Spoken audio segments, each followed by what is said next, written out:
오늘 우리에게 주신 하나님의 말씀은 에스겔 17장 1절부터 10절까지의 말씀입니다. 제가 가지고 있는 구약성경 페이지 1174면에 있습니다. 에스겔 17장 1절부터 10절까지를 저희가 함께 합독으로 읽겠습니다. 에스겔 17장 1절부터 10절까지의 말씀 찾으신 줄로 알고 함께 읽겠습니다. 여호와의 말씀이 내게 임하여 이르시되 인자야 너는 이스라엘 족속에게 수수께끼와 비유를 말하라. 여호와께서 이같이 말씀하여 이르시되 색깔이 화려하고 날개가 크고 깃이 길고 털이 숱한 큰 독수리가 레바논에 이르러 백향목 높은 가지를 꺾되 그 연한 가지 끝을 꺾어가지고 장사하는 땅에 이르러 상인의 성읍에 두고 또 그 땅의 종자를 꺾어 옥토에 심되 수양버들 가지처럼 큰 물가에 심더니 그것이 자라며 퍼져서 높지 아니한 포도나무 곧 굵은 가지와 가는 가지가 난 포도나무가 되어 그 가지는 독수리를 향해 앓고 그 뿌리는 독수리 아래에 있었더라.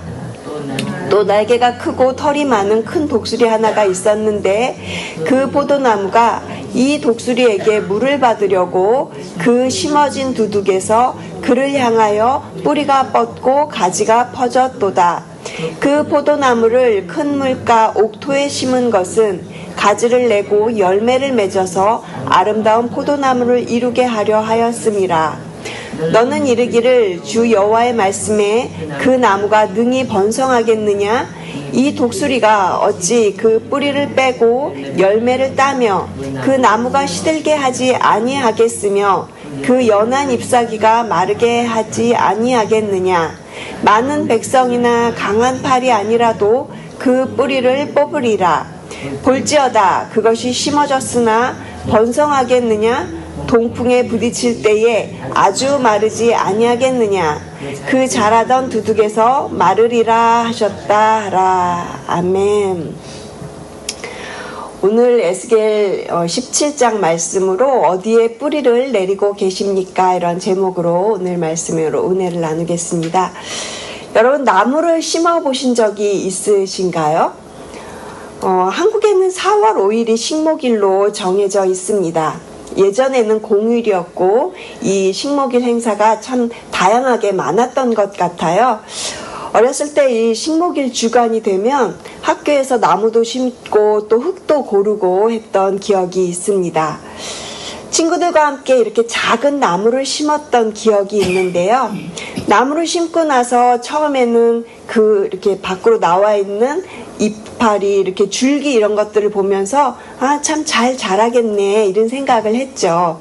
그런데 몇 달 시간이 지나고서 보니까 나무가 이렇게 자꾸 시들시들해지는 거예요.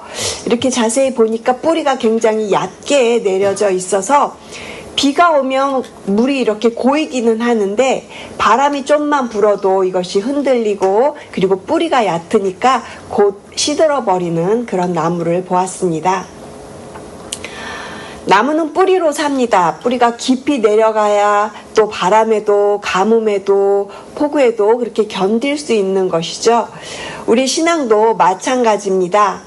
눈에 보이는 신앙생활, 또 봉사활동, 섬김 물론 중요합니다.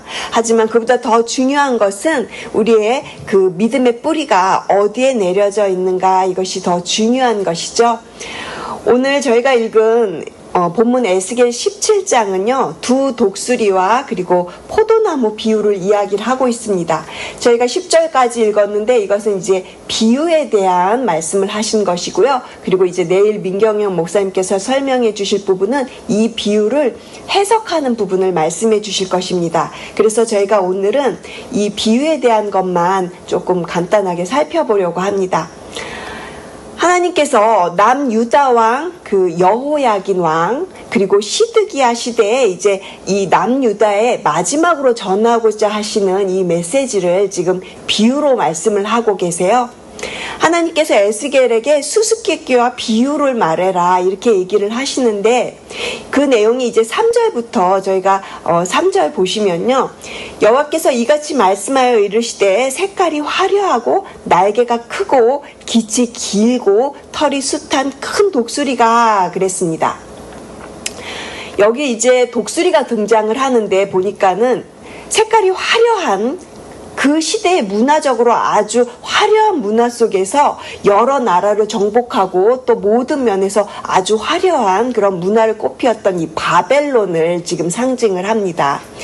그리고 보니까 날개가 크다고 그러죠? 이 바벨론이 얼마나 큰 나라였는지를 보여주고 있고요. 그리고 깃이 길어요. 이것은 군사력이 얼마나 출중한지, 그리고 털이 숱하다. 이것은 아주 많은 백성들로 그렇게 구성된 큰 나라인 것을 이야기를 하고 있습니다. 이 큰 독수리는요, 바로 그 바벨론의 왕 느부갓네살을 의미합니다. 3절에 계속 보시면 하나님께서 말씀하시기를 큰 독수리 바벨론 왕 느부갓네살이요 어디에? 레바논에 이르렀다라고 이렇게 이야기를 하는데, 레바논은 지금의 팔레스타인, 즉 예루살렘이 있는 남유다 땅을 이야기를 하고 있습니다. 그런데 3절 끝에 보니까 백향목 높은 가지를 꺾되 그랬습니다. 백향목은요, 높은 고지대에서 자라나는 나무예요. 굉장히 이렇게 곧고 또 그 재질이 단단하고 향이 좋아서 다윗 시대 때는 다윗이 하나님께 성전을 짓고자 하는 마음에서 이 솔로몬 때 이제 성전을 짓게 되는데 이 백향목을 그렇게 많이 모으고 또 성전 건축에 백향목을 사용했습니다.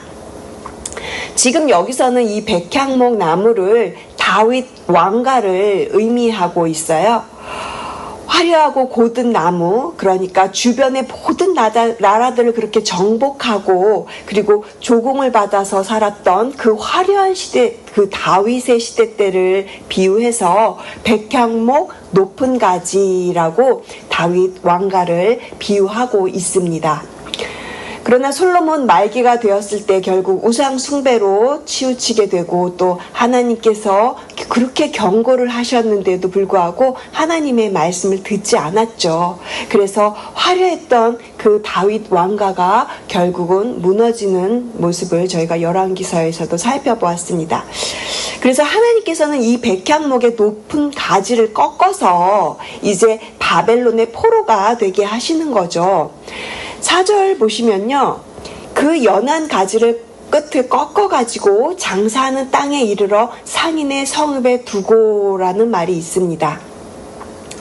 여기서 연한 가지 끝은 남유다의 그 마지막 왕 여호야긴을 가리킵니다. 어린 나이에 바벨론의 포로로 끌려가죠. 그리고 그 왕위가 이제 폐위를 당하고요.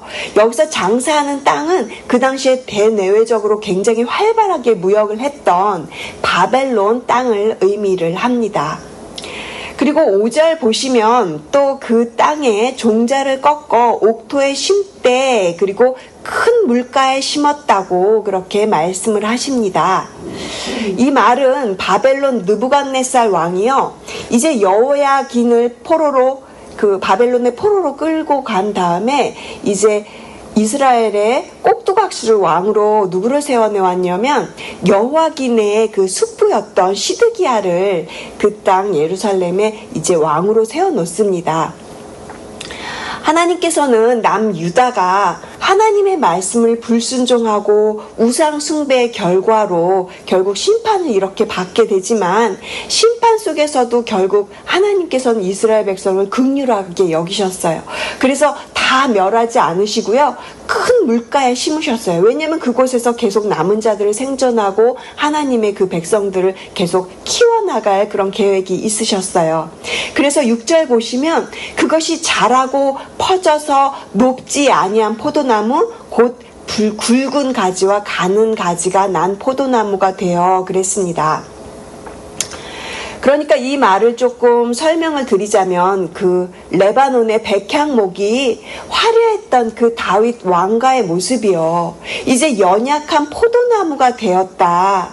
연약하고 정말 그 연약하여 그지없는 그 포도나무를 큰 물가에 심었다, 이런 말씀을 표현하고 계시는 거예요.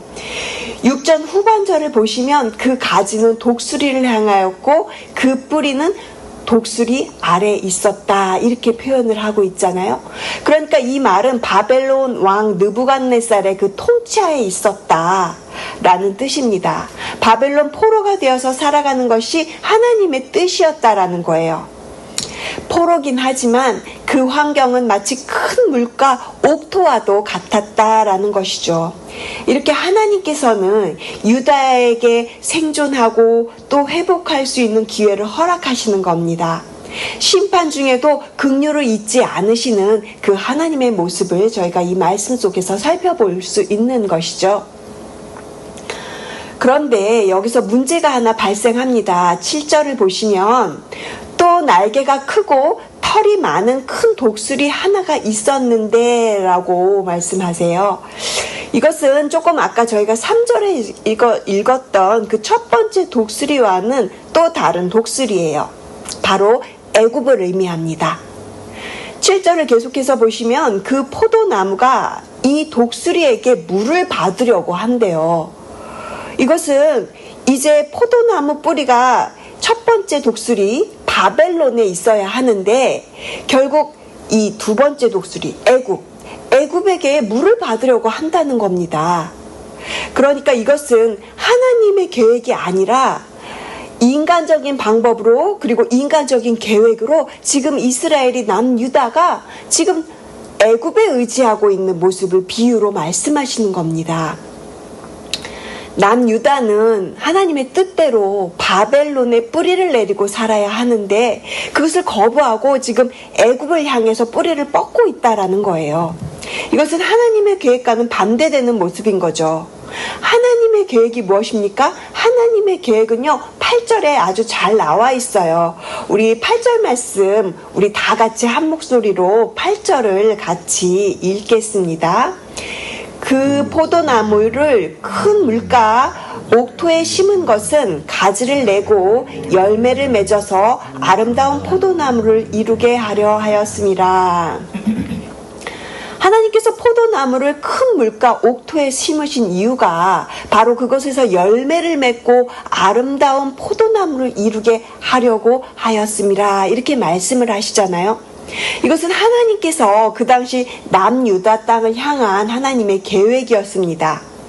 바벨론 큰 물가에 비록 포로긴 하지만 심판받았으니까 포로의 모습이긴 하지만 그래도 큰 물가 옥토에다가 그들을 심어서 그곳에서 열매 맺고 아름다운 포도나무를 그렇게 포도나무가 되어서 살아가라고 하는 것이 하나님의 뜻이었어요.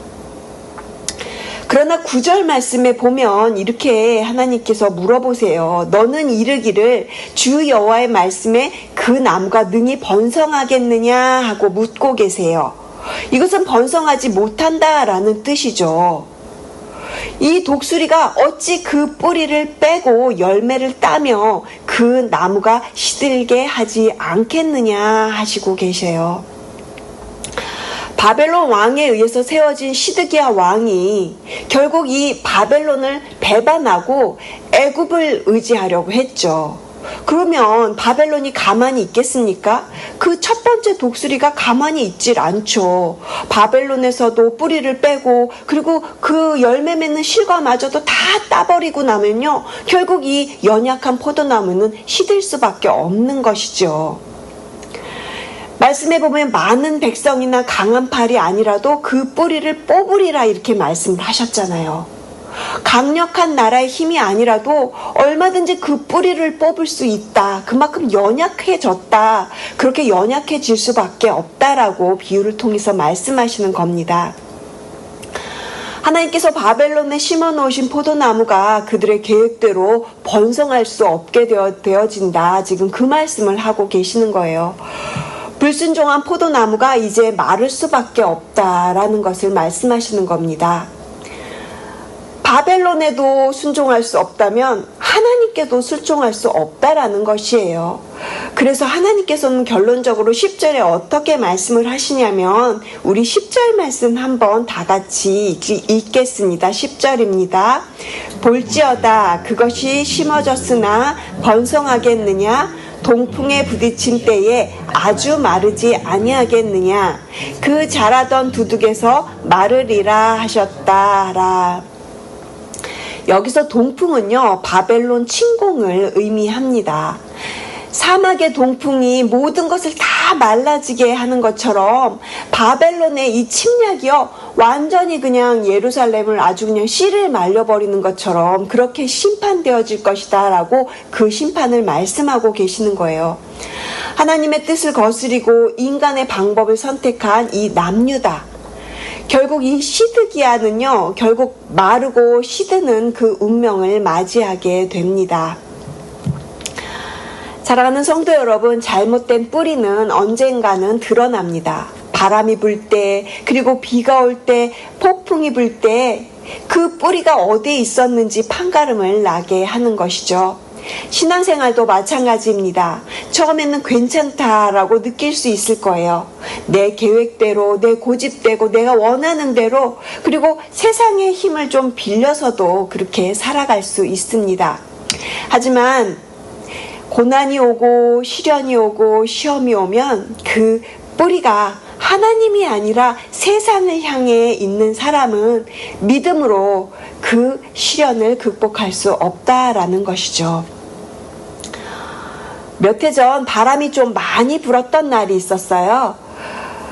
다음날 산책을 하러 밖에 나가보니까 겉으로는 멀쩡했던 큰 나무가 이렇게 뽑혀져 있는 것을 보았습니다. 나무가 덩치는 큰데 뿌리가 얕게 내려져 있었던 것이죠. 정말 뿌리가 이렇게 작게, 나무에 비해서 굉장히 뿌리가 작은 것을 제가 보았습니다. 반면 키는 좀 작고 덩치는 작은데 그 나무들이 싱싱한 나무들이 있었어요. 보니까 뿌리가 이렇게 깊이 내려가 있었나 봐요. 그런 나무들은 흔들리지 않고 오히려 이 비바람에 싱싱하게 그렇게 더 아주 싱싱한 모습을 보았습니다. 우리의 신앙의 뿌리도 마찬가지예요. 우리의 그 믿음의 뿌리가 예수 그리스도께 깊이 단단하게 박혀져 있어야 된다는 것을 오늘 우리가 알 수 있습니다. 남유다 백성들이 바벨론으로 끌려가게 된 것은 하나님께서 주권적으로 허락하신 일이었습니다. 그리고 선지자도 그렇게 이야기를 했어요. 너희들은 이제 포로로 끌려가서 오랫동안 거기서 살아야 되니까 거기서 그냥 집 짓고 올 생각 하지 말고 거기서 그렇게 살아라. 그렇게 여러 선지자들이 이야기를 했습니다. 그 자리에서 하나님을 찾고 그리고 하나님의 때를 기다리고 그러면 분명히 때가 되었을 때 분명 하나님의 살 길이 있을 것이다. 그러니 너희들의 마음이 조급해지지 말고 그렇게 바벨론에서 살아라. 이렇게 선지자들이 여러 번 이야기를 했습니다. 그런데 오늘 본문을 보니까 애굽을 의지했어요. 그래서 더 이렇게 바벨론의 침공을 받아서 예루살렘이 힘든 일을 겪고 완전히 그냥 초토화가 되어버립니다. 우리도 살아가다 보면 우리의 그 마음에 들지 않는 상황들이 생길 수 있습니다. 내가 원하지 않는 자리, 또 원하지 않는 환경에 있을 수도 있어요. 건강 문제, 경제적인 문제, 또 인간 관계 안에서의 그 갈등, 문제가 여러 가지입니다. 한두 가지가 아닙니다. 그럴 때 우리는 더 나은 환경, 더 편한 길을 찾아서 옮기고 싶은 유혹을 받죠. 하지만 하나님께서 허락하신 자리에서 주님을 의지하고 그리고 믿음으로 버티는 것이 중요합니다. 뿌리는 땅 속에 있어서 눈에 잘 보이지 않잖아요. 하지만 이 보이지 않는 뿌리가 건강하다는 것은 무엇입니까? 바로 나의 삶에 나타나는 열매로 그것을 알 수 있는 것이죠. 우리의 마음의 깊은 곳에서 하나님을 얼마나 의지하고 있는가, 그것이 바로 또한 우리의 생활을 통해서 우리의 그 열매를 통해서 그 뿌리를 알 수 있는 것입니다. 계속해서 저희가 에스겔 말씀을 통해서 심판의 내용들을 듣고 있습니다. 오늘 에스겔 17장도 마찬가지입니다. 두 독수리와 그리고 포도나무 비유를 통해서 비유로 심판의 이야기를 하시는데, 하지만 심판으로 끝나지 않습니다. 이제 저희가 내일 살펴볼 내용이긴 한데, 하나님께서는 내일 살펴볼 22절, 23절 말씀을 통해서 새로운 약속을 주십니다. 22절, 23절에 이런 말씀을 하세요. 내가 백향목 꼭대기에서 연한 가지를 꺾어 높고 높은 산에 심으리니 각종 새가 거기에 깃들이며 그 가지 그늘에 살리라. 새로운 약속을 하시는 거죠. 이것은 장차 오실 메시아 예수 그리스도를 말씀하시는 것입니다. 하나님께서 친히 심으신 구원의 나무가 이제 올 것이다. 그 예수 그리스도 안에서 뿌리를 내리는 사람은 결코 마르지 않고 그 어떤 풍파 속에서도 흔들리지 않고 많은 사람들에게 쉼과 생명을 나눠주는 영원한 나무가 될 것입니다. 예수 그리스도를 통한 온전한 회복을 주님께서 그렇게 약속하고 계시는 것입니다. 사랑하는 성도 여러분, 혹시 지금 나의 뿌리가 어디에 내려져 있는지 오늘 말씀을 통해서 한번 점검해 보시기 바랍니다. 나의 뿌리는 예수 그리스도께 잘 내려져 있으십니까? 우리의 뿌리가 그리스도께 내려져 있지 않다면 오늘 우리의 그 뿌리가 그리스도께 내려져 있다면 나의 삶이 비록 광야와 같아도 또 시련이 찾아왔어도 나의 그 뿌리가 예수 그리스도께 잘 맺어져 있다면 반드시 내일은 풍성한 열매를 맺게 될 것입니다. 우리의 삶의 뿌리가 세상이 아닌 생명의 근원이 되신 주 예수 그리스도께 깊이 뿌리를 내리시며 오늘 하루도 그 예수 그리스도의 뿌리를 통해 그 가지 아래에서 참된 쉼을 누리시는 복된 하루가 되시기를 주님의 이름으로 축복을 드립니다. 기도하시겠습니다. 사랑의 하나님 아버지, 감사합니다. 오늘 에스겔 말씀을 통해 우리의 신앙의 뿌리가 어디에 내려져 있는지 돌아보게 하시니 감사합니다. 주님, 우리가 때로는 세상의 것들에 의지하려 하고 내 계획과 내 방법으로 살아가려 했던 것들을 용서하여 주시옵소서. 바람이 불고 폭풍이 몰아칠 때 비로소 드러나는 얕은 뿌리를 저희가 깨닫고 우리의 연약함을 보게 됩니다. 주님, 우리의 뿌리가 오직 예수 그리스도께만 깊이 내려지기를 간절히 소원합니다. 주님, 우리의 삶에 어떤 어려움이 와도 또 어떤 시험과 환난이 와도 흔들리지 않는 견고한 믿음의 뿌리가 되게 하여 주시옵소서. 지금 각자의 환경에서 힘들어하고 어려워하는 우리의 성도님들의 가족들이 있다면 그 자리가 바로 하나님께서 허락하신 자리임을 깨닫게 하여 주시고 조급한 마음으로 그렇게 살아가지 않고 그 자리에서 하나님만 바라보며 그렇게 믿음으로 인내할 수 있는 뿌리 깊은 믿음을 허락하여 주시옵소서. 우리 모두 각자가 하나님께서 친히 심어주신 나무가 되어서 많은 이들에게 생명과 또 쉼을, 위로를 나눠줄 수 있는 그런 복된 존재가 되기를 원합니다. 우리의 뿌리가 예수 그리스도 안에서 더욱 깊어져서 풍성한 성령의 열매를 맺는 아름다운 포도나무의 귀한 성도님들 되게 하여 주시옵소서. 감사드리며 이 모든 말씀 살아계신 예수 그리스도의 이름으로 간절히 기도드렸습니다. 아멘.